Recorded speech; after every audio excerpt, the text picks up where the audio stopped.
ಯಡಿಯೂರಪ್ಪಜಿಯವರ ಸುಪುತ್ರರು ಲೋಕಸಭಾ ಸದಸ್ಯರಾದಂಥ ರಾಘವೇಂದ್ರ ಅವರಿಗೆ ತಮ್ಮೆಲ್ಲರ ಪರವಾಗಿ ಸ್ವಾಗತವನ್ನು ಕೊಡ್ತೀನಿ.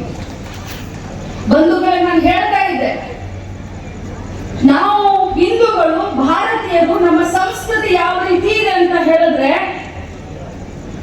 ನಾವು ಕಲ್ಲನ್ನ ಪೂಜೆ ಮಾಡ್ತೇವೆ, ನಾವು ಮಣ್ಣನ್ನ ಪೂಜೆ ಮಾಡ್ತೇವೆ, ನಾವು ಗಿಡ ಗಂಟಿಗಳನ್ನ ಪೂಜೆ ಮಾಡ್ತೇವೆ, ನಾವು ಅಗ್ನಿಯನ್ನ ಪೂಜೆ ಮಾಡ್ತೇವೆ, ನಾವು ವಾಯುವನ್ನ ಪೂಜೆ ಮಾಡ್ತೇವೆ, ನಾವು ಸೂರ್ಯನನ್ನ ಪೂಜೆ ಮಾಡ್ತೀವಿ, ನಾವು ಚಂದ್ರನನ್ನ ಪೂಜೆ ಮಾಡ್ತೀವಿ, ನಾವು ನದಿಯನ್ನ ಪೂಜೆ ಮಾಡ್ತೀವಿ, ನಾವು ಗೋಮಾತೆಯನ್ನ ಪೂಜೆ ಮಾಡ್ತೀವಿ. ನಾಗರ ಪಂಚಮಿ ಬಂದ್ರೆ ನಾಗರ ಹಾವಿನ ಹುದ್ದೆಗೆ ಹಾಲನ್ನ ಏರಿತೇವೆ. ಯಾರಾದ್ರೂ ಒಂದು ಹೊಸ ಗಾಡಿಯನ್ನ ಮನೆಗೆ ತೆಗೆದುಕೊಂಡು ಬಂದ್ರೆ ಗಾಡಿಗೆ ಪೂಜೆ ಮಾಡಿ ಒಳ್ಳೇದಾಗ್ಲಮ್ಮ ಅಂತ ಬೇಡ್ಕೊಳ್ತೇವೆ. ಭತ್ತ ಗಿತ್ತ ರಾಶಿ ಮಾಡಿದ್ರೆ ರಾಶಿಗೆ ಪೂಜೆ ಮಾಡ್ತೇವೆ, ಕಣಜ ಕಟ್ಟಿದ್ರೆ ಕಣಜಕ್ಕೆ ಪೂಜೆ ಮಾಡ್ತೇವೆ. ಮನುಷ್ಯನ ಕಾಲು ಏನಾದ್ರೂ ಹತ್ತಿದ್ರೆ ಅವನ ಕಾಲು ಮುಗಿದು ಪೂಜೆ ಮಾಡ್ತೇವೆ. ಆದ್ರೆ ಇಷ್ಟೆಲ್ಲ ಪೂಜೆ ಮಾಡುವಂತವ್ರು, ಇಷ್ಟೆಲ್ಲ ಮಾನವೀಯತೆಯ ಮೌಲ್ಯಗಳನ್ನ ಅಳವಡಿಸಿಕೊಂಡಂತ ಭಾರತೀಯರು ಇವತ್ತು ಮನುಷ್ಯನ ದ್ವೇಷ ಮಾಡುವಂತ ಆ ವಿಷ ಬೀಜವನ್ನ ನಾವಿವತ್ತು ಕಿತ್ತು ಒಗಿಬೇಕಾಗಿದೆ. ಸಮಾಜಮುಖಿಯಾದಂತ ಚಿಂತನೆಯನ್ನ ನಾವೆಲ್ಲರೂ ಮಾಡಬೇಕಾಗಿದೆ ಅಂತ ಬಹಳಷ್ಟು ಗಟ್ಟಿ ಧ್ವನಿಯಲ್ಲಿ ಹೇಳಲಿಕ್ಕೆ ಬಯಸ್ತೇನೆ. ಅದು ನಮ್ಮ ಧರ್ಮ. ಧರ್ಮವನ್ನ ರಕ್ಷಣೆ ಮಾಡೋದು ಯಾವ ರೀತಿ ಅಂತ ಹೇಳಿದ್ರೆ, ನಾವು ಹುಟ್ಟಿದಂತ ಧರ್ಮವನ್ನ ನಾವು ಪೂಜಿಸೋಣ, ಆದ್ರೆ ಅನ್ಯ ಧರ್ಮವನ್ನ ಪ್ರೀತಿಸೋಣ. ಪ್ರೀತಿಯಿಂದಲೇ ಈ ದೇಶದಲ್ಲಿ, ಈ ರಾಜ್ಯದಲ್ಲಿ, ಈ ಜಿಲ್ಲೆಯಲ್ಲಿ ಶಾಂತಿ ಅನ್ನೋದನ್ನ ಹೇಳಲಿಕ್ಕೆ ಬಯಸ್ತಾರೆ. ಬಂಧುಗಳೇ, ಮಹಿಳೆ ಮತ್ತು ಧರ್ಮ, ಬಹುಶಃ ಮಹಿಳೆ ಅಂದ್ರೆ ಧರ್ಮ, ಮಹಿಳೆಗೆ ಇನ್ನೊಂದು ಹೆಸರೇ ಧರ್ಮ. ಧರ್ಮದಿಂದ ಜೀವನ, ಹುಟ್ಟಿದಾಗಿಂದ ತನ್ನ ಕೊನೆಯ ಉಸಿರಿರುವವರೆಗೂ ಮಹಿಳೆ ಧರ್ಮದಿಂದಲೇ ಜೀವನ ಮಾಡೋದು. ತ್ರೈತಾಯುಗದಲ್ಲಿ ಜಾನಕಿ ಅಂದ್ರೆ ತ್ರೈತಾಯುಗದಲ್ಲಿ ಜಾನಕಿ ಅಂದ್ರೆ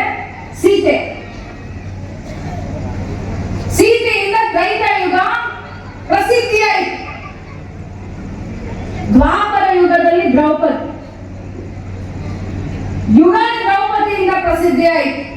ಇವತ್ತು ಕಲಿಯುಗ ಪ್ರತಿಯೊಂದು ಮನೆಯಲ್ಲಿ ದೀಪವನ್ನ ಬೆಳಗುವ ಆ ಮಹಿಳೆಯಿಂದಲೇ ಆ ಮನೆ ಪ್ರಸಿದ್ಧಿ ಆಗೋದ್ರಲ್ಲಿ ಯಾವುದೇ ಸಂಶಯ ಇಲ್ಲ ಅಂತ ಹೇಳಲಿಕ್ಕೆ ಬಯಸ್ತೇನೆ. ಇವತ್ತು ಮನೆಯಲ್ಲಿ ಮೊದಲೇ ಹೆಣ್ಣು ಹುಡುಗಿ ಹುಟ್ಟಿದಾಗ ಕೆಲವು ಕಡೆ, ನಾನು 50 ವರ್ಷ ಆಯ್ತು, ನಾನು ಮೊನ್ನೆ ನನ್ನ ಹುಟ್ಟಿದಬ್ಬವನ್ನು ಆಚರಣೆ ಮಾಡ್ಕೊಂಡೆ ಅಪ್ಪಾಜಿ.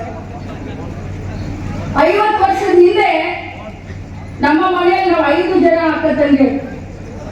ನಾನು 2ನೇವಳು, 6ನೇವಳು ನನ್ನ ತಮ್ಮ ಚನ್ನರಾಜ್ ಹಟ್ಟಿಯೊಳು, ಈಗ MLC ಆಗಿ ಸೇವೆ ಮಾಡ್ತಾನೆ.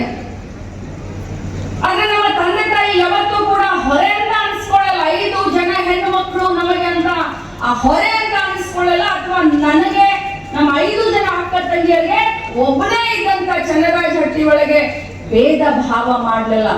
ಅದಕ್ಕೋಸ್ಕರ ಅವತ್ತು ನನ್ನ ತಂದೆ ತುಂಬಿದಂತ ಧೈರ್ಯ, ನಮ್ಮ ತಾಯಿ ಹೇಳಿಕೊಟ್ಟಂತ ಸಂಸ್ಕೃತಿ ಇವತ್ತು ರಾಜ್ಯದ 7.5 ಕೋಟಿ ಜನಸಂಖ್ಯೆಗೆ ಒಬ್ಬಳು ಮಹಿಳಾ ಮಂತ್ರಿಯಾಗಿ ಕೆಲಸ ಮಾಡ್ತಾ ಇದ್ದೀನಿ, ಧೈರ್ಯದಿಂದ, ಧರ್ಮದಿಂದ ಅಂತ ಹೇಳಲಿಕ್ಕೆ ಬಯಸ್ತೇನೆ.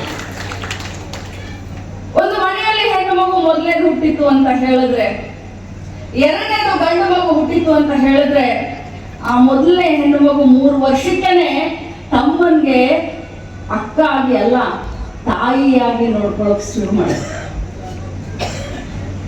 ಒಂದು ಮನೆಯಲ್ಲಿ ಗಂಡು ಮಗು ಮೊದಲನೇ ಮಗನಾಗಿ ಹುಟ್ಟಿ 2ನೇ ಹೆಣ್ಣು ಮಗು ಆದ್ರೂ ಕೂಡ ಆ ಗಂಡು ಮಗುವಿಗೆ 6 ವರ್ಷ ವಯಸ್ಸಾಗಿ ಆ ಹೆಣ್ಣು ಮಗುಗೆ 3 ವರ್ಷ ವಯಸ್ಸಾದ್ರೂ ಕೂಡ ಆ ಹೆಣ್ಣು ಮಗು ಆ ಅನ್ನನ್ನ ತಂಗಿ ರೀತಿ ಅಲ್ಲ, ಒಂದು ತಾಯಿ ರೀತಿ ನೋಡ್ಕೊತಾಳೆ. ನಮ್ಮ ಭಾರತ ದೇಶದಲ್ಲಿ ಮದುವೆ ವಯಸ್ಸು ಹೆಣ್ಣಿಗೆ 18, ಗಂಡಿಗೆ 21. ಯಾಕೆ? ಕಾರಣ ಏನು? 18ನೇ ವಯಸ್ಸಿಗೆ ಆ ಹೆಣ್ಣಿಗೆ ಅಷ್ಟೊಂದು ಪ್ರಬುದ್ಧತೆ ಇರುತ್ತೆ, ಜೀವನ ನಡೆಸಕ್ಕೆ, ಸಂಸಾರ ನಡೆಸಕ್ಕೆ, ಪರಿವಾರವನ್ನ ಮುಂದೆ ತೆಗೆದುಕೊಂಡು ಹೋಗ್ಲಿಕ್ಕೆ. ಮಹಿಳೆ 21 ವರ್ಷಕ್ಕೆ ಅಂದ್ರೆ 3 ವರ್ಷ ಮಹಿಳೆಯರಿಗಿನ್ನ ಅವರ ಬುದ್ಧಿಮತ್ತೆಯಾಗಿ ನೀವು ತಪ್ಪು ತಿಳ್ಕೊಳ್ಬಾರ್ದು. ಮತ್ತೆ ಯಾಕ ಮೇಡಮ್ ಈ ಬಾರಿ ಮಹಿಳಾ ಮಕ್ಕಳ ಕಲ್ಯಾಣ ಇಲಾಖೆ ತಗೊಂಡಿದ್ದಾರೆ, ಪುರುಷ ಮಹಿಳೆಯರ ಬಗ್ಗೆ ಇದನ್ನ ಮಾತಾಡ್ತಾ ಇದ್ದಾರೆ ಅಂತ ಅಲ್ಲ. ಮಹಿಳೆ ನಮ್ಮ ಸಂಸ್ಕೃತಿ ಆಗ್ಲಿ, ನಮ್ಮ ಧರ್ಮ ಆಗ್ಲಿ, ನಮ್ಮ ಪರಿವಾರ ಆಗ್ಲಿ, ಒಂದು ಹೆಣ್ಣಾಗಿ, ಮಗಳಾಗಿ, ಸೊಸೆಯಾಗಿ, ಅತ್ತೆಯಾಗಿ, ತಂಗಿಯಾಗಿ, ಅಕ್ಕ ಆಗಿ, ತಾಯಿಯಾಗಿ, ಅಜ್ಜಿಯಾಗಿ, ಜೀವನದ ಪ್ರತಿಯೊಂದು ಘಟ್ಟದಲ್ಲಿ ಅಳಗಾಡದೆ ಧೈರ್ಯದಿಂದ ತನ್ನ ಪರಿವಾರವನ್ನ ಮುಂದೆ ತೆಗೆದುಕೊಂಡು ಹೋಗ್ತಾಳೆ. ನಾನು ಬಹಳ ಹೊತ್ತು ತಗೊಳ್ಳೋದಿಲ್ಲ, ಆದ್ರೆ ಒಂದು ಉದಾಹರಣೆಯನ್ನ ತಮ್ಮ ಎದುರುಗಡೆ ಹೇಳಲಿಕ್ಕೆ ಬಯಸ್ತೇನೆ. ನಾವು ದಿನ ನೋಡ್ತಾ ಇರ್ತೇವೆ ರೈತರ ಆತ್ಮಹತ್ಯೆ, ಆ ಆತ್ಮಹತ್ಯೆ, ಈ ಬ್ಯಾಂಕಿನ ಸಾಲಕ್ಕೆ ಹೆದರಿ ಆತ್ಮಹತ್ಯೆ ಮಾಡಿಕೊಂಡ್ರು. ಬಹಳಷ್ಟು ಪೇಪರ್ನಲ್ಲೋ, ಟಿವಿನಲ್ಲೋ, ಮಾಧ್ಯಮದಲ್ಲಿ ನಾವು ನೋಡ್ತಾ ಇರ್ತೇವೆ.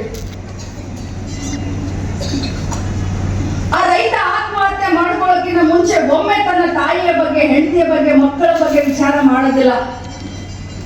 ಇಷ್ಟೆಲ್ಲ ಪೇಪರ್ನಲ್ಲಿ ಓದುವಂತ ಸಂದರ್ಭದಲ್ಲಿ ಸಾಲಕ್ಕೆ ಹೆದರಿ ಒಬ್ಬ ಮಹಿಳೆ ಆತ್ಮಹತ್ಯೆ ಮಾಡ್ಕೊಂಡಿದ್ದಾರೆ. ತಾವೆಲ್ಲರೂ ಓದಿದ್ದೀರಾ? ಎಲ್ಲಾದ್ರೂ ಓದಿದ್ದೀರಾ? ಸಾಲ ಮಾಡ್ತೀನಿ, ಬೇರೆಯವರ ಮನೆಯ ಪಾತ್ರೆ ತೊಳಿತೀನಿ, ಮುಸ್ರಿ ತೊಳಿತೀನಿ, ಬಟ್ಟೆ ಒಗಿತೀನಿ, ಆದ್ರೆ ನಾನು ನನ್ನ ಮಕ್ಕಳನ್ನ ಅನಾಥ ಮಾಡೋದಿಲ್ಲ ಅಂತ ಹೇಳಿ ಆ ತಾಯಿ ಧೈರ್ಯವನ್ನ ತೆಗೆದುಕೊಂಡು ತನ್ನ ಜೀವನವನ್ನು ಮುಂದೆ ಸಾಗಿಸ್ತಾಳೆ. ಇದು ಮಹಿಳೆ. ಇವತ್ತು ನಾವು ಶಾರೀರಿಕವಾಗಿ ಪುರುಷರಿಗೆ ನಮ್ಮನ್ನ ಹೋಲಿಸಿದ್ರೆ ಶಾರೀರಿಕವಾಗಿ ನಾವು ಸ್ವಲ್ಪ ವೀಕ್ ಇರಬಹುದು, ಆದ್ರೆ ಮಾನಸಿಕವಾಗಿ ನಾವು ಬಹಳಷ್ಟು ಸದೃಢರು. ಒಮ್ಮೆ ಡಿಸಿಷನ್ ತಗೊಂಡ್ರೆ ಅದ ಆಗೋವರೆಗೂ ನಾವು ಬಿಡೋದಿಲ್ಲ. ಎಷ್ಟೇ ಬಡತನ ಇರಲಿ, ಎಷ್ಟೇ ಸಿರಿತನ ಇರಲಿ, ಎಷ್ಟೇ ಮಧ್ಯಮ ವರ್ಗದವರು ಇರಲಿ, ತಮ್ಮ ಮಕ್ಕಳ ಭವಿಷ್ಯಕ್ಕೆ, ತಮ್ಮ ಮನೆತನದ ಭವಿಷ್ಯಕ್ಕೆ ಟೊಂಕ ಕಟ್ಕೊಂಡು ನಿಲ್ಲುವಂತ ಆ ಮಹಿಳೆಯ ಬಗ್ಗೆ ಪ್ರಾಮಾಣಿಕವಾಗಿ ಮಾತನಾಡಲಿಕ್ಕೆ ನಾನು ಇವತ್ತು ಪ್ರಯತ್ನ ಮಾಡಿದ್ದೇನೆ. ಯಾಕಂದ್ರೆ ನಾನು ಒಬ್ಬ ಮಹಿಳೆ. ಬಂಧುಗಳೇ, ಸ್ವಾಭಿಮಾನದ ಬದುಕನ್ನ ನಾವೆಲ್ಲರೂ ಸಾಗಿಸೋಣ. ಧರ್ಮದಿಂದ ನಮ್ಗೆಲ್ಲರಿಗೂ ಕೂಡ. ಮತ್ತಷ್ಟು ಸುದ್ದಿಗಳಿಗಾಗಿ ನೋಡ್ತಾ ಇರಿ ಪಬ್ಲಿಕ್ ನ್ಯೂಸ್ 24x7. ಇದು ಸತ್ಯದ ಧ್ವನಿ.